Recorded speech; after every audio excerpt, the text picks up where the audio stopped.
الحمد لله وكفى وسلام على عباده الذين اصطفى أما بعد فأعوذ بالله من الشيطان الرجيم بسم الله الرحمن الرحيم والذين جاهدوا فينا لنهدينهم سبلنا وإن الله لمع المحسنين وقال الله سبحانه وتعالى وإن تعدوا نعمة الله لا تحصوها إن الإنسان لظلوم كفار صدق الله العظيم۔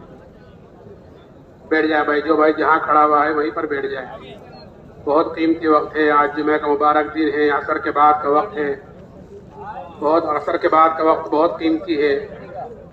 حدیث پاک کا مفہوم ہے، اللہ تعالیٰ فرماتا ہے کہ تم مجھے فجر کی نماز کے بعد اور عصر کی نماز کے بعد تھوڑی دیر یاد کر لیا کر، میں درمیانے حصے میں تیری کفالت کروں گا۔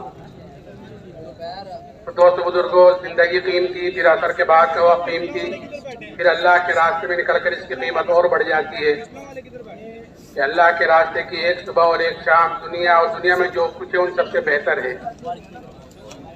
لیکن دوست بزرگوں، یہ وقت جب بہتر بنے گا جب ہم اس وقت کو بہتر بنائیں گے، جب ہم اس وقت کو قیمتی بنائیں گے۔ نہیں تو یہ وقت تو گزرنے کے لیے ہے، گزر رہا ہے۔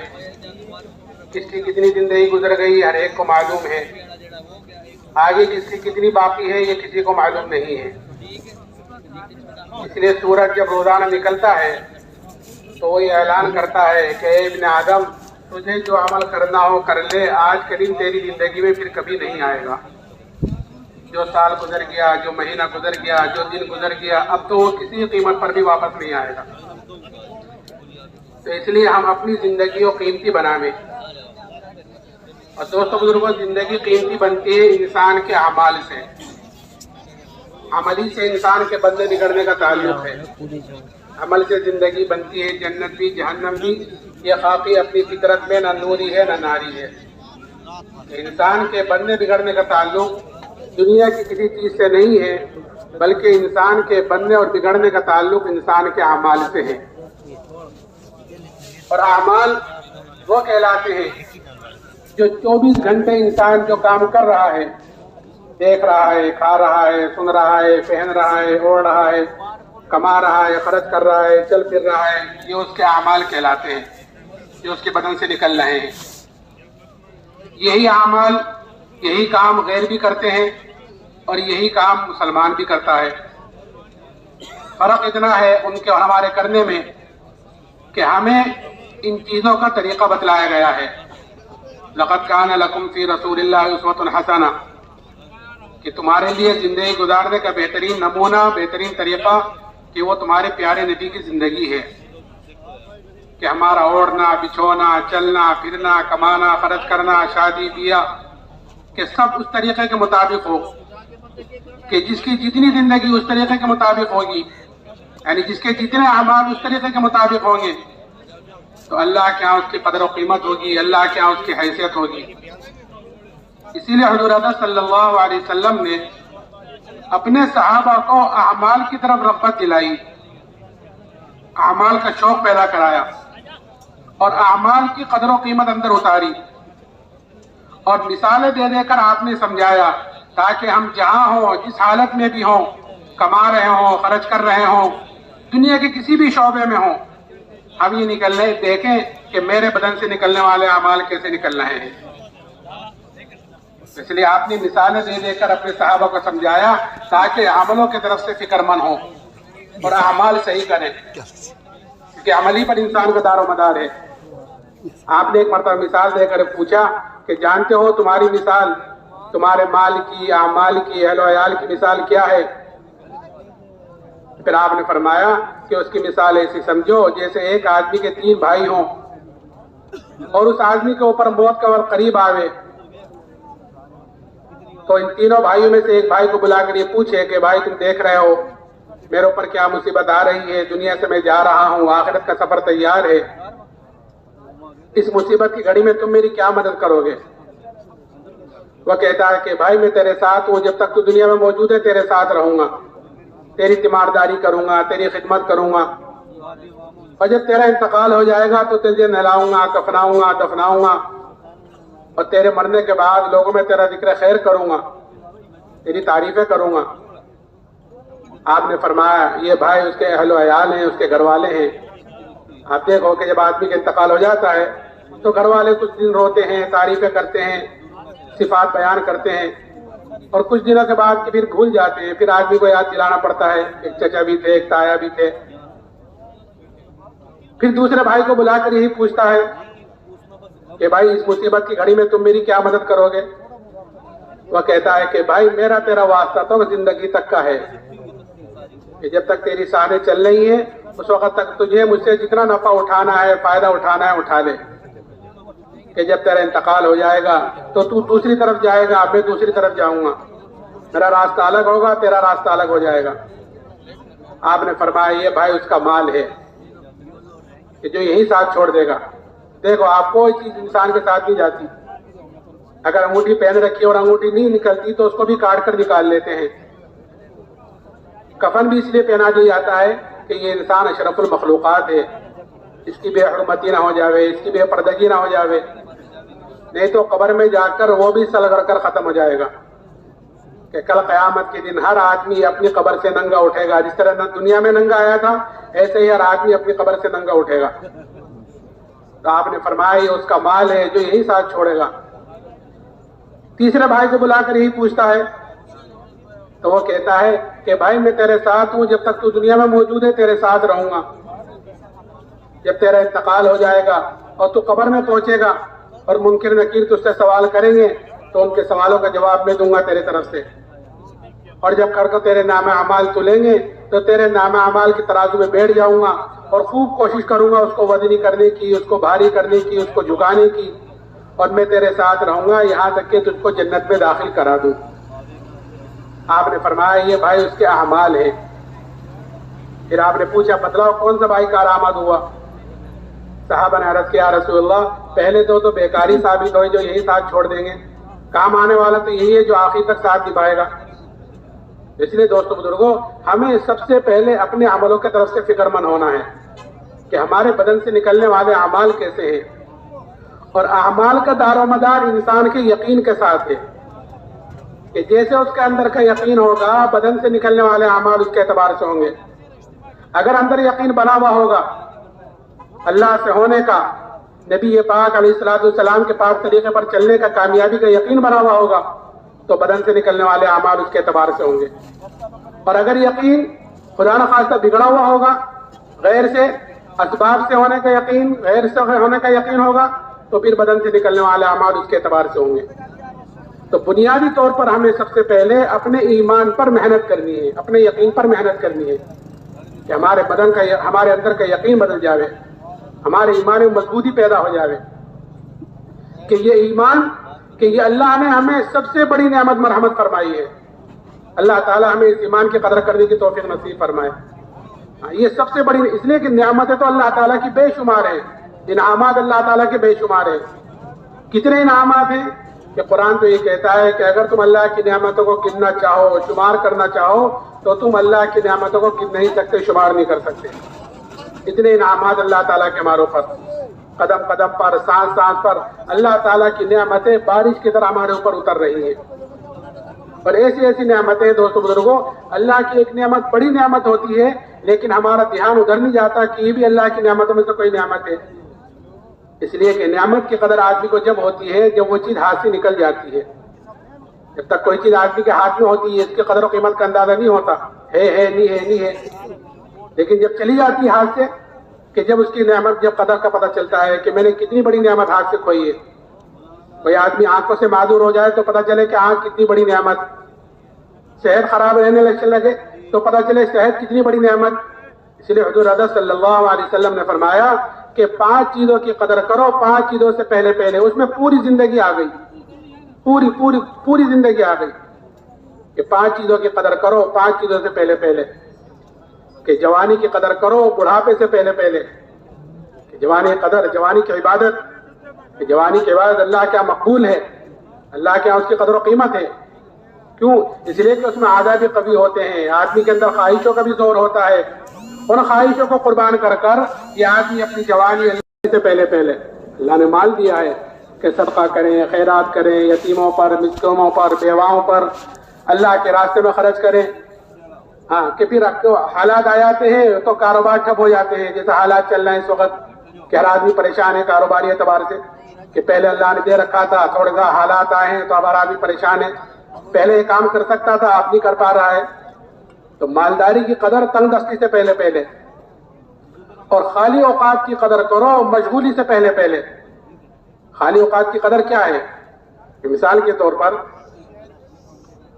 اللہ کے راستے میں ہم لوگ نکلتے ہیں چلے 4 مہینے کے لیے، یہاں تو ماشاءاللہ 7 مہینے کی، سال کی بھی جماعتیں ہوتی ہیں، تو ایک حدیث پاک کا مفہوم ہے کہ جو آدمی 40 دن اخلاص کے ساتھ ایسی طرح نماز پڑھے کہ اس کی تکبیر اولا فوت نہیں ہوتی، جب امام نے اللہ اکبر کہا اسی وقت یہ بھی نماز میں شامل ہو گیا کہ 40 دن اخلاص کے ساتھ ایسی طرح نماز پڑھے کہ اس کی تکبیر اولا فوت نہ ہو، تو اللہ کی طرف سے 2 بڑے پروانے اس کو ملتے ہیں۔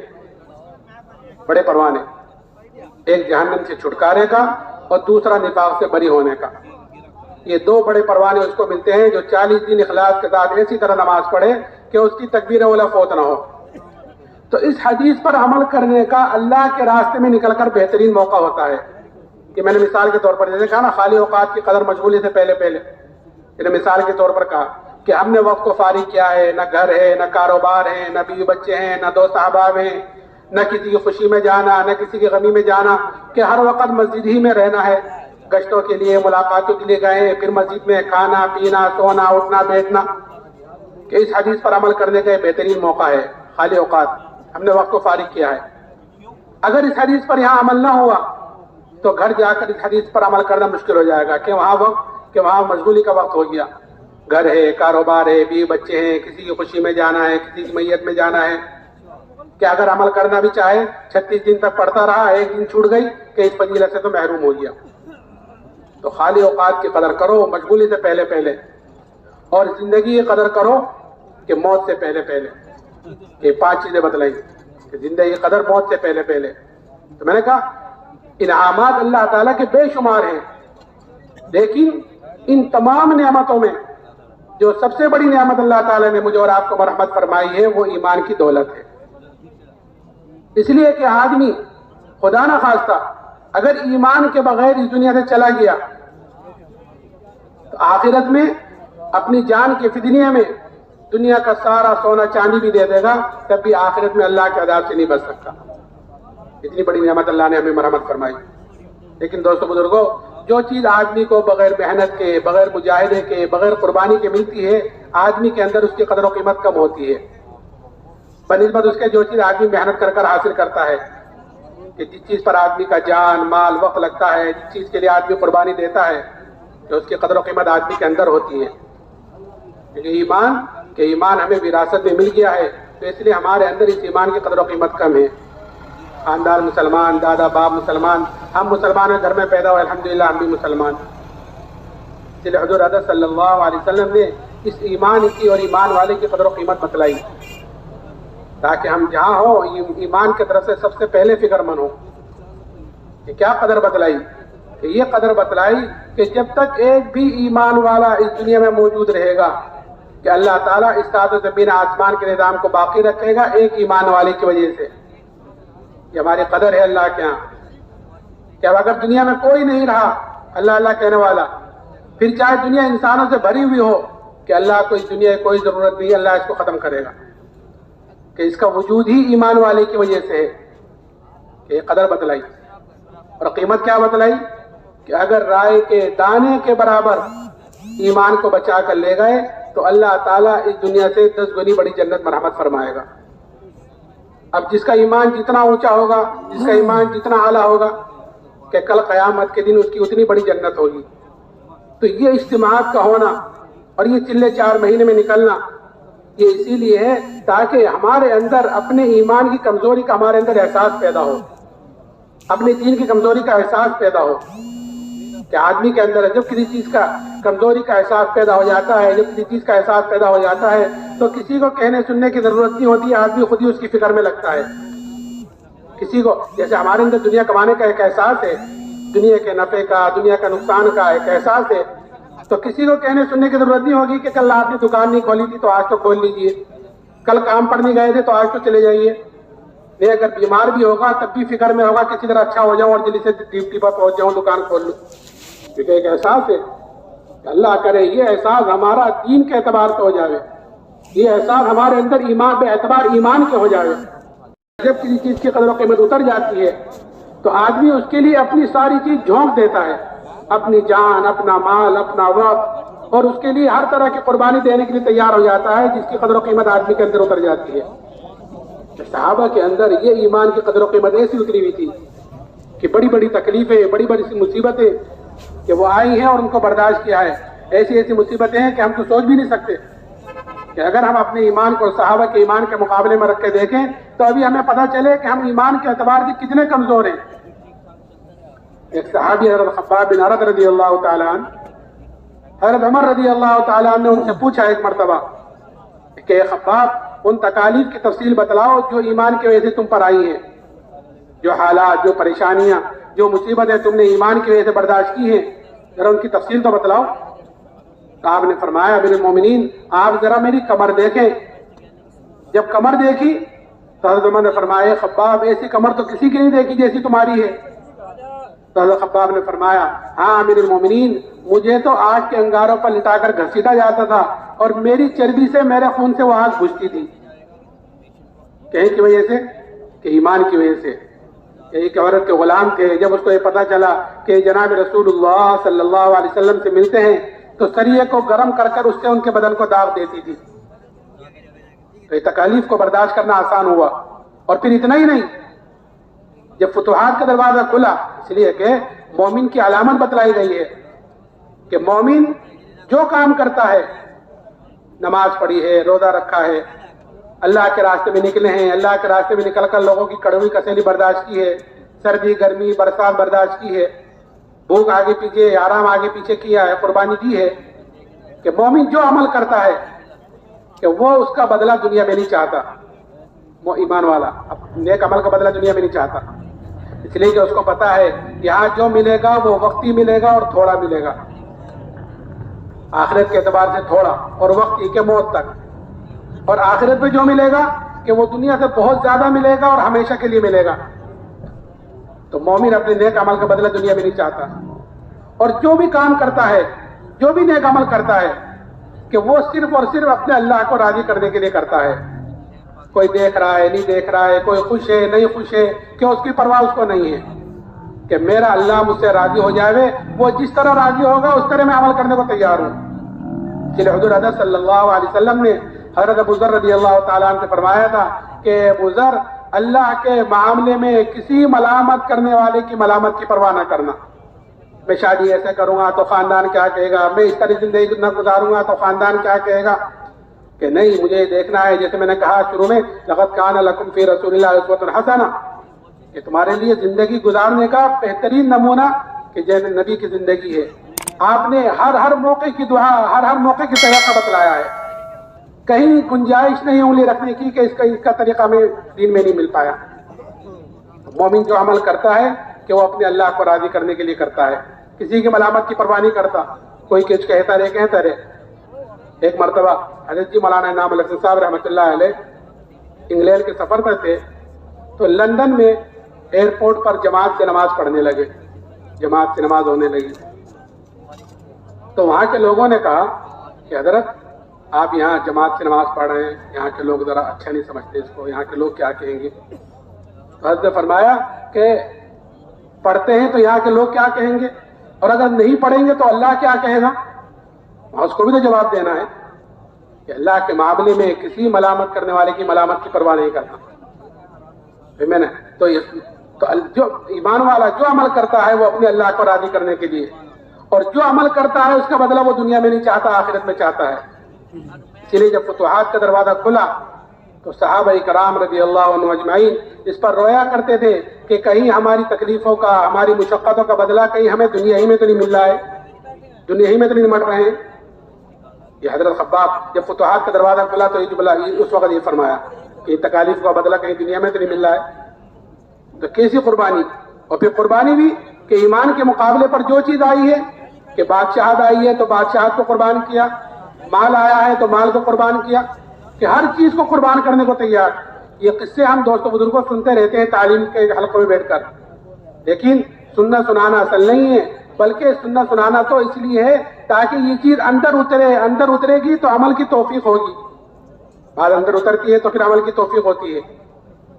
ایک صحابی حضرت اللہ ابن حذافہ رضی اللہ تعالیٰ عنہ، ان کو روم کی فوج نے قید کیا اور قید کر کر ان کو بادشاہ کے سامنے لائے۔ بادشاہ نے ان کے اوپر نصرانیت کو پیش کیا کہ تم نصرانی ہو جاؤ تو میں آدھی بادشاہ تم کو دے دوں گا، آدھی سلطنت میں تم کو دے دوں گا۔ وہ صحابی انہوں نے سوچا ہوگا کہ یہ بادشاہ مجھے کامل ایمان چھوڑنے پر آدھی بادشاہ دینے کو تیار ہے، اور مجھ سے میرے نبی نے کیا کہا کہ اگر رائے کے دانے کے برابر ایمان کو بچا کر لے گئے تو اللہ تعالیٰ اس دنیا سے 10 گنی بڑی جنت مرحمت فرمائے گا۔ یہ کہیں دور دور تک بھی مقابلہ نہیں، کہاں آدھی بادشاہ پورے ایمان چھوڑنے پر، اور کہاں رائے کے دانے کے برابر ایمان کو بچانے پر کہ 10 گنی بڑی جنت۔ تو اسی وقت جواب دیا آدھی بادشاہت نہیں، اگر پوری بادشاہت ہے اور پوری بھی نہیں، عرب کی جتنی بادشاہت ہیں سب کی سب دے، تب بھی میں پلک جھپکنے کے برابر ایمان کو چھوڑنے کو تیار نہیں ہوں۔ قربانی ایمان کے مقابلے پر آئی ہے کہ قربانی دی ہے، اور پھر اتنا ہی نہیں کہ نہیں مانتے تو چھوڑ دیا کہ چلے جاؤ اپنے گھر، نہیں، پھر دوسری چیز دھمکی تو کیا، اصل تو دوستو بزرگوں حالات آتے ہیں اللہ کی طرف سے، اور یہ دیکھنے کے لیے آتے ہیں کہ یہ اپنے ایمان میں کتنا مضبوط ہے۔ الف لام میم حسب الناس ان یترکوا ان یقولوا آمنا وهم لا یفتنون۔ قرآن پوچھتا ہے کہ تم یہ گمان کرتے ہو کہ تم یہ کہہ دو کہ ہم تو ایمان والے ہیں تو تم آزمائے نہیں جاؤ گے؟ نہیں، آزمائش آتی ہے اللہ کی طرف سے، یہ دیکھنے کے لیے کہ یہ اپنے ایمان میں کتنا مضبوط ہے۔ حالات آتے ہیں تو جو ایمان والا ہوتا ہے وہ حالات کا مقابلہ حالات سے نہیں کرتا، بلکہ حالات کا مقابلہ اعمال سے، توبہ استغفار سے، اللہ کی طرف رجوع کرنے سے کرتا ہے، کہ جب توبہ استغفار کرتا ہے تو پھر اللہ تعالیٰ حالات کو پلٹ دیتے ہیں، اس لیے کہ حالات کا تعلق دنیا کی کسی چیز سے نہیں ہے، بلکہ حالات کا تعلق اللہ کے فیصلوں سے ہے، اور اللہ کے فیصلے ویسے ہوتے ہیں جیسے انسان کے اعمال اوپر جاتے ہیں۔ اگر اللہ ہمارے اعمال اوپر ایسے جا رہے ہیں جو اللہ کو خوش کرنے والے ہیں، اس کو راضی کرنے والے ہیں، تو پھر اللہ کی طرف سے جو فیصلے آئیں گے وہ بھی ایسے آئیں گے جو انسان کو خوش کریں گے، اور اگر ہمارے اعمال اوپر ایسے جا رہے ہیں جو اللہ کو ناراض کرنے والے ہیں، اس کو ناخوش کرنے والے ہیں، تو اوپر سے جو فیصلے آئیں گے وہ بھی ایسے آئیں گے جو ہمیں ناگوار گزریں گے۔ جیسے اس وقت چل رہا ہے کہ چاروں طرف حالات ہیں، پوری دنیا میں حالات ہیں،